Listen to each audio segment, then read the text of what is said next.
இன்றைக்கு நான் கீபோர்டு எப்படி வாசிக்கணும் என்று சொல்லிக் கொடுக்கப் போகின்றேன். இந்த வீடியோவை லைக் பண்ணுங்கள், ஷேர் பண்ணுங்கள், கமெண்ட் பண்ணுங்கள்.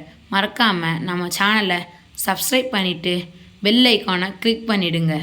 இப்போ வாங்க நம்ம வீடியோக்குள்ளே போகலாம். ஃபஸ்ட்டு இந்த சைடு ஃபுல்லாக மோடு 1 2 3 அந்த மோட்ஸ்லாம் இருக்குது. அப்புறம் டோனு, ரிம்த்து, சாங் பேங்க். சாங் பேங்க்குன்னா இந்த மாதிரி இந்த பட்டனை ஆன் பண்ணால் சாங் வரும்.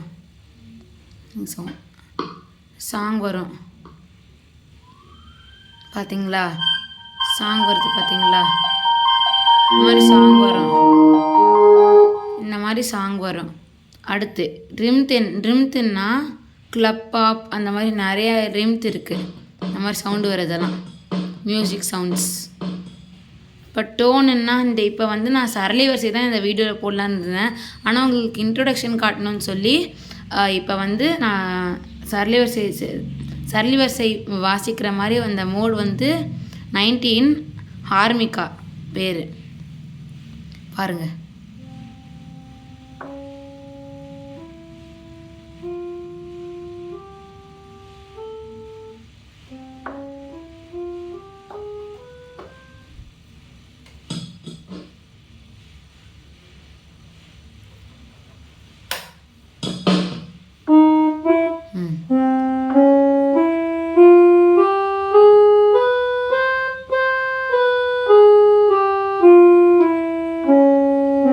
நிறைய மூடு இது மாதிரி இருக்குங்க பாருங்கள். 12 பாருங்கள். ஆர்கன்,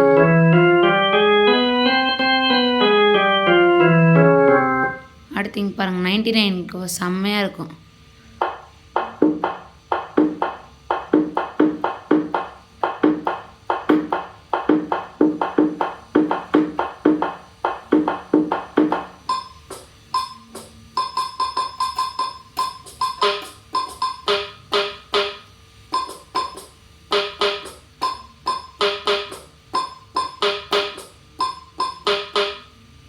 இன்ட்ரொடக்ஷன் வீடியோ முடிஞ்சு நெக்ஸ்ட் வீடியோவில் நாம் சரளி வரிசை எப்படி வாசிக்கிறதுன்னு சொல்லித்தரேன். அதுக்கப்புறம் அதை எப்படி லேர்ன் பண்ணுறதுன்னு சொல்லித்தரேன். இது தமிழ் வீடியோ. நெக்ஸ்ட்டு இதே இன்ட்ரொடக்ஷன் வீடியோ இங்கிலீஷ்லேயும் போட போகிறேன். யாரெல்லாம் ஆங்கில நாட்டிலேருந்து பார்க்குறீங்களோ அவங்களும் இந்த சேனலை லைக் பண்ணுங்கள், ஷேர் பண்ணுங்கள், கமெண்ட் பண்ணுங்கள். மறக்காமல் நம்ம சேனலுக்கு சப்ஸ்கிரைப் பண்ணிவிடுங்க. தேங்க்யூ. பாய்.